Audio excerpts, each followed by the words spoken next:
नमस्ते अनि स्वागत छ यहाँहरुलाई शेयर मार्केट च्यानलमा। भोलिदेखि एउटा नयाँ कम्पनीले आइपिओ निष्कासन गर्दैछ, अर्थात सिंगटी हाइड्रो पावर कम्पनीले भोलिदेखि सर्वसाधारणमा आइपिओ निष्कासन गर्न लागेको छ। त्यसैले आजको यस भिडियोमा म तपाईहरुलाई यो कम्पनीको आइपिओ को बारेमा सम्पूर्ण जानकारी दिन जाँदैछु। साथै कम्पनीको अवस्था कस्तो छ, यो कम्पनीमा लगानी गर्दा राम्रो होला कि नहोला र लगानी गर्यो भने कति लगानी गर्ने, यस कम्पनीले दोस्रो बजारमा पहिलो कारोबार गर्नको लागि नेप्सेबाट कतिको ओपनिङ रेन्ज पाउँछ त र आइपिओ तपाई कहाँबाट भर्न सक्नुहुन्छ, यी सबै जानकारी म तपाईहरुलाई यस भिडियोमा दिन जाँदैछु। भिडियो अन्त्यसम्म हेर्नु होला र भिडियो मन परेमा कृपया लाइक गरिदिनु होला। यदि तपाईको मनमा शेयर बजार सम्बन्धी कुनै पनि जिज्ञासा छ भने तपाई हाम्रो फेसबुक ग्रुपमा पोस्ट गर्न सक्नुहुन्छ। ग्रुपको लिंक डिस्क्रिप्सन बक्समा छ, लिंकमा क्लिक गरेर एकचोटी ग्रुप भिजिट गर्नु होला। अब यो भिडियो सुरु गरौं। सिंगटी हाइड्रो पावर एउटा जलविद्युत कम्पनी हो र यो कम्पनीको स्थापना विक्रम सम्वत 2067 साल जेष्ठ 5 गते प्राइभेट लिमिटेडको रूपमा भएको थियो र पछि 2075 साल असार 6 गते प्राइभेट लिमिटेडबाट पब्लिक लिमिटेडमा परिणत भयो। कम्पनीको प्रमुख कार्यालय काठमाडौँको दरबार मार्गमा छ। अब यसपछि कम्पनीले कस्तो प्रोजेक्ट निर्माण गर्दैछ त्यसको बारेमा म तपाईहरुलाई जानकारी दिन जाँदैछु। कम्पनीले निर्माण गरिरहेको प्रोजेक्ट चाहिँ दोलखा जिल्लाको कालिन्चोक गाउँपालिकाको वार्ड नम्बर 3 मा रहेको सिंगटी बजारकै नजिकमा छ। नेपाल सरकारबाट विद्युत उत्पादन गर्नको लागि कम्पनीले विक्रम सम्वत 2072 साल माघ 10 गते लाइसेन्स प्राप्त गरिसकेको छ र यो लाइसेन्सको अवधि 30 वर्षसम्म छ। 30 वर्षपछि कम्पनीले यो प्रोजेक्ट चाहिँ नेपाल सरकारलाई ह्यान्डओभर गर्नुपर्छ। प्रायजसो यस्तो प्रोजेक्टहरू बोट इन्टिटीमा बनेको हुन्छ। बोट इन्टिटी अर्थात बिल्ड, ओन, अपरेट र ट्रान्सफर। पहिले यस्तो प्रोजेक्ट चाहिँ बनाउने, त्यसपछि केही वर्षसम्म आफूले नै त्यसलाई चलाउने र चलाइसकेपछि त्योबाट जे जति आम्दानी आर्जन हुन्छ त्यसलाई चाहिँ अर्को प्रोजेक्टमा लगाउने र लाइसेन्सको अवधि सकिसकेपछि त्यो प्रोजेक्टलाई चाहिँ नेपाल सरकारलाई ह्यान्डओभर गरिदिने, यसलाई नै बोट इन्टिटी भनिन्छ। कम्पनीले अलमोस्ट आफ्नो हाइड्रो पावरको 99% काम चाहिँ सकिसकेको छ। बाँकी रहेको 1% काम चाहिँ छिटो नै सकिन्छ र आशा गरौं 3-4 महिना भित्रमा कम्पनीले इलेक्ट्रिसिटी जेनेरेट गर्छ। त्यसो पनि कम्पनीले यही वर्षको पौषको पहिलो साता बिजुली उत्पादन गर्ने मिति चाहिँ तोकेको थियो, तर अहिलेसम्म इलेक्ट्रिसिटी चाहिँ प्रोडक्सन भएको छैन। यो हाइड्रो पावर प्रोजेक्टको कुल लागत 5 अर्ब 50 करोड रुपैयाँ हुनेछ र पर मेगावाटको कस्ट चाहिँ 22 करोड छ। यो कस्ट चाहिँ एकदमै हाई छ अहिलेको कम्पिटिटिभ मार्केटमा, किनभने यो भन्दा पहिले माउन्टेन एनर्जीले आइपिओ ल्याएको थियो र त्यो कम्पनीको पर मेगावाट कस्ट चाहिँ 14 देखि 15 करोडसम्म थियो। त्यसैले अहिलेको टाइममा कस्ट जति थोरै भयो कम्पनीले आफ्नो लगानीकर्ताहरूलाई त्यति नै राम्रो रिटर्न दिन सक्छ। नर्मल पेब्याक पिरियड अनुसार कम्पनीले 8 वर्षमा आफ्नो लगानी फिर्ता पाउने छ, तर डिस्काउन्टेड पेब्याक पिरियड अनुसार कम्पनीले 14 वर्षमा आफ्नो लगानी चाहिँ फिर्ता पाउँछ र वर्षभरिमा कम्पनीले 13 करोड 26 लाख किलोवाट बिजुली उत्पादन गर्नेछ र यसको आरसीओडी अर्थात रिक्वायर्ड कमर्सियल अपरेसन डेट चाहिँ 2076 पौष 15 थियो, तर यस अवधिसम्म यो कम्पनीले बिजुली उत्पादन गर्न सकेन, जसले गर्दा 6 महिना अझै ग्रेस पिरियड चाहिँ थपियो र यो प्रोडक्सन सुरु नगरेर कम्पनीको फाइनान्शियल डेटाहरू पनि एकदमै भत्ताभङ्ग छ। अब आइपिओ को बारेमा कुरा गरौं। कम्पनीले आफ्नो चुक्ता पुँजीको 20% अर्थात 29 लाख किता आइपिओ निष्कासन गर्दैछ, जसमध्ये 5% अर्थात 1,45,000 किता सामूहिक लगानी कोषको लागि छुट्याइएको छ। त्यस्तै 2% अर्थात 58,000 किता कम्पनीका कर्मचारीहरूको लागि छुट्याइएको छ र बाँकी रहेको 93% सर्वसाधारणको लागि छुट्याइएको छ, अर्थात 26,97,000 किता सर्वसाधारणको लागि छुट्याइएको छ। आइपिओ को मूल्य 100 रुपैयाँ नै हुन्छ र कम्पनीले आइपिओ को बिक्री चैत 6 गतेदेखि लिएर चैत 10 गतेसम्म खुल्ला राख्नेछ र यस कम्पनीले के रेटिङ नेपालबाट BB- को रेटिङ पाएको छ। यस्तो रेटिङ पाउने संस्थाहरूमा तपाईले लगानी गर्नुभयो भने जोखिम धेरै हुन्छ र यस कम्पनीको आइपिओ जम्मा 2,69,700 जना लगानीकर्ताहरूले 10-10 किताको दरले पाउनेछन्। पनि गोला प्रथाद्वारा आइपिओ को बाँडफाँड हुन्छ। कम्पनीको अधिकृत पुँजी 2 अर्ब छ, जसमध्ये कम्पनीको जारी पुँजी 1 अर्ब 45 करोड छ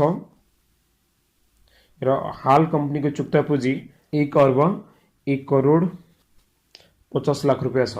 आइपिओ निष्कासन पश्चात यस कम्पनीको चुक्ता पुँजी 1 अर्ब 45 करोड कायम हुनेछ र यो भन्दा पहिले कम्पनीले आफ्नो जारी पुँजीको 10% अर्थात 14,50,000 किता स्थानीय बासिन्दामा निष्कासन गरेको थियो र सर्वसाधारणबाट आइपिओ को रेस्पोन्स पनि राम्रै आयो। आइपिओ चाहिँ फुल्ली सब्सक्राइब भयो र कम्पनीको आइपिओ स्थानीय बासिन्दाहरूबाट सबै बिक्री भयो, जसले गर्दा हामी यहाँबाट विश्वस्त हुन्छौँ। यो कम्पनीलाई चाहिँ स्थानीय बासिन्दाहरूले पनि राम्रै विश्वास गरेका छन्। अब यस कम्पनीको आइपिओमा कति किताको लागि आवेदन दिँदा राम्रो हुन्छ?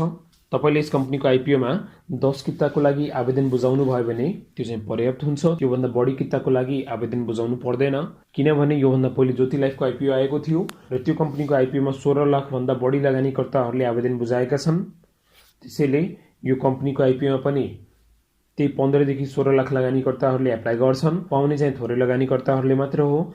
त्यसैले धेरै एप्लाई गरेर अननेसेसरी तपाईले आफ्नो पैसा मात्र ब्लक गर्नुहुन्छ। अब यसपछि कम्पनीको म्यानेजमेन्टहरू पनि निकै नै अनुभवी नै छ, किनभने म्यानेजमेन्टमा भएका सबै व्यक्तिहरू प्रायजसो हाइड्रो पावर कम्पनीहरूमा काम गरिसक्नु भएको छ र उहाँहरूसित हाइड्रो पावर कम्पनीको राम्रो अनुभव छ। कार्यकारी निर्देशकमा गणेश कार्की हुनुहुन्छ र उहाँले योभन्दा पहिले थुप्रै हाइड्रो पावर कम्पनीमा काम गरिसक्नु भएको छ र उहाँको स्वामित्वमा यस कम्पनीको 6,36,455 किता सेयर पनि छ। यही त्यसो भयो भने जहिले पनि म्यानेजमेन्टले कम्पनीले अगाडि बढाउन जोड दिएको हुन्छ। कम्पनीको सचिव पदमा रमेश अधिकारी, उहाँको स्वामित्वमा पनि यस कम्पनीको 17,000 किता सेयर रहेको छ र उहाँले 17 वर्षभन्दा बढीसम्म हाइड्रो पावर क्षेत्रमा काम गरिसक्नु भएको छ। कम्पनीको अध्यक्ष पदमा बटु लामिछाने र उहाँले योभन्दा पहिले Vaibhav power Nepal, Vaishnodevi hydro power र अन्य थुप्रै हाइड्रो पावरमा काम गरिसक्नु भएको छ। अब कम्पनीको फन्डामेन्टलतिर लागौँ। कम्पनीको फन्डामेन्टलहरू त्यति राम्रो छैन, किनभने कम्पनी अहिलेसम्म प्रोडक्सन चाहिँ सुरु गरिसकेको छैन र प्रोडक्सन सुरु गरिसकेपछि मात्र कम्पनीको फाइनेन्सियलहरूमा चाहिँ सुधार आउँछ। हाल कम्पनीको नेटवर्थ पर सेयर चाहिँ 100 रुपियाँ छ र कम्पनीको अर्निङ पर सेयर अहिले हुने कुरै नै छैन, किनभने कम्पनीले अहिलेसम्म प्रोडक्सन सुरु गरेको छैन। त्यसपछि कम्पनीले अर्को वर्षदेखि अर्निङ पर सेयर पनि बढाउने र नेटवर्थ पनि बढाउने, यी दुवै बढाउने प्रक्षेपण गरेको छ। तर 77-78 चाहिँ अब सकिन लाग्यो र यो वर्षसम्म कम्पनीले अहिलेसम्म प्रोडक्सन सुरु गरेको छैन, जसले गर्दा यो प्रोजेक्टेड डेटा चाहिँ यहाँ फेल खान जान्छ। आशा गरौँ यो 3-4 महिनाभित्रमा कम्पनीले प्रोडक्सन सुरु गर्छ अनि यी फाइनेन्सियल डेटाहरूमा चाहिँ राम्रो सुधार आउँछ। त्यस्तै कम्पनीको पेड अप क्यापिटल पनि बढेको छैन। यदि पेड अप क्यापिटल बढेन भने कम्पनीले आफ्नो लगानीकर्ताहरूलाई बोनस सेयर दिने कुरा नै आएन। त्यसो पनि पहिले कम्पनीले चाहिँ आफ्नो लोनको भार चाहिँ कम गर्छ र लोनको भार कम गरिसकेपछि अनि मात्र लगानीकर्ताहरूलाई चाहिँ हाई रिटर्न दिन सक्छ। कम्पनीको रिजर्भमा चाहिँ 1 रुपियाँ पनि छैन। त्यो पनि आगामी वर्षमा कम्पनीले आफ्नो रिजर्भमा चाहिँ पैसा ल्याउने प्रक्षेपण गरेको छ। हो त्यो कतिको सत्य हुन्छ कम्पनीको फाइनेन्सियल डेटा आइसकेपछि मात्र हामी त्यहाँबाट भन्न सक्छौँ। अब यसपछि यस कम्पनीले दोस्रो बजारमा कतिको ओपनिङ रेन्ज पाउनेछ त? अहिले कम्पनीको नेटवर्थ चाहिँ 100 रुपियाँ छ र जहिले पनि नेप्सेले नयाँ सूचीकृत कम्पनीलाई दोस्रो बजारमा कारोबार गर्नको लागि एउटा ओपनिङ प्राइस रेन्ज दिएको हुन्छ र ती ओपनिङ प्राइस रेन्जभित्र चाहिँ पहिलो कारोबार सुरु हुन्छ र यस कम्पनीले नेप्सेबाट 100 देखि लिएर 300 सम्मको ओपनिङ रेन्ज पाउनेछ। ओपनिङ रेन्ज क्याल्कुलेट गर्ने बेला अहिलेको करेन्ट नेटवर्थ जति छ त्यसलाई 3 ले मल्टिप्लाई गरिसकेपछि म्याक्सिमम प्राइस आउँछ र मिनिमम प्राइस चाहिँ अहिलेको करेन्ट नेटवर्थ भयो र त्यो प्राइस रेन्जभित्र चाहिँ यसको पहिलो कारोबार सुरु हुन्छ। त्यसैले यो कम्पनीले नेप्सेबाट 100 देखि 300 सम्मको ओपनिङ रेन्ज पाउनेछ। अब सबैभन्दा मुख्य कुरा कम्पनीले किन आइपिओ निष्कासन गर्दैछ? आइपिओ निष्कासन गर्नु पछाडिको कारण के हो? सबैभन्दा पहिलो कारण कम्पनीले जुन अहिले आइपिओ निष्कासन गर्दैछ त्यसमा जे जति खर्च लाग्छ त्यो पे गर्नको लागि सर्वसाधारणबाट पैसा उठाउँदैछ। दोस्रो, ब्याङ्कबाट लिइएको ऋणहरू भुक्तानी गर्नको लागि कम्पनीले सर्वसाधारणबाट पैसा उठाउँदैछ। र तेस्रो, सिभिल र टनल ठेकदारहरूलाई भुक्तानी गर्न बाँकी छ र आइपिओ निष्कासन पश्चात सङ्कलन हुने रकमबाट कम्पनीले यी 3वटा काम चाहिँ गर्नेछ। अब यस कम्पनीमा लगानी गर्ने कि नगर्ने? अहिले आइपिओ भर्दा तपाईँले धेरै सोच्नु पर्दैन, किनभने 1000 रुपियाँ मात्र लगानी गर्नुपर्छ र त्यो पनि आइपिओ पर्ने सम्भावना नै हुँदैन। त्यसैले सर्ट टर्ममा तपाईँले यसमा चाहिँ राम्रै प्रफिट पाउनुहुन्छ। 2-3 दिन अगाडि ग्रिन लाइफ चाहिँ दोस्रो बजारमा सूचीकृत भयो र 2 दिन मात्र भएको छ यो कम्पनीको कारोबार सुरु भएको र अहिले यो कम्पनीको मूल्य 360 रुपियाँ छ। त्यसैले सर्ट टर्ममा पनि अहिले हाइड्रो पावर कम्पनीहरूले आफ्नो लगानीकर्ताहरूलाई डबल अथवा ट्रिपल रिटर्न दिन सफल भएको छ र लङ टर्मसम्म तपाईँले यसलाई होल्ड गर्नुभयो भने त्यही 5-6 वर्षपछि तपाईँले यो कम्पनीबाट राम्रो रिटर्न चाहिँ आशा गर्न सक्नुहुन्छ। अब आइपिओमा कहाँबाट आवेदन बुझाउने त? आइपिओमा एप्लाई गर्ने सबैभन्दा इजी तरिका मेरो सेयर हो। मेरो सेयरबाट तपाईले संसारकै जुनसुकै कुनाबाट जुनसुकै बेला आवेदन बुझाउन सक्नुहुन्छ। र मेरो सेयरबाट आइपिओ कसरी एप्लाई गर्ने यसमा हामीले भिडियो बनाइसकेका छौं। एकचोटि त्यो भिडियो हेर्नु होला। भिडियो हेर्नको लागि राइट साइडको टपमा आई बटन छ, त्यो आई बटनमा क्लिक गरेर तपाईँ भिडियो हेर्न सक्नुहुन्छ। र साथै ब्याङ्कमा गएर आस्पा फर्म भरेर तपाईले यो कम्पनीको आइपिओमा आवेदन बुझाउन सक्नुहुन्छ। अब तपाईलाई के लाग्छ, यो कम्पनी चाहिँ लङ टर्मको लागि राम्रो छ कि छैन? लगानीकर्ताहरूले दोस्रो बजारबाट यो कम्पनी खरिद गरे भने राम्रो हुन्छ कि हुँदैन? आफ्नो विचार चाहिँ कमेन्ट बक्समा लेख्नु होला। र भिडियो अन्त्यसम्म हेरिदिनु भएकोमा धन्यवाद। तपाईले भिडियो कस्तो लाग्यो आफ्नो प्रतिक्रिया दिन नबिर्सिनु होला।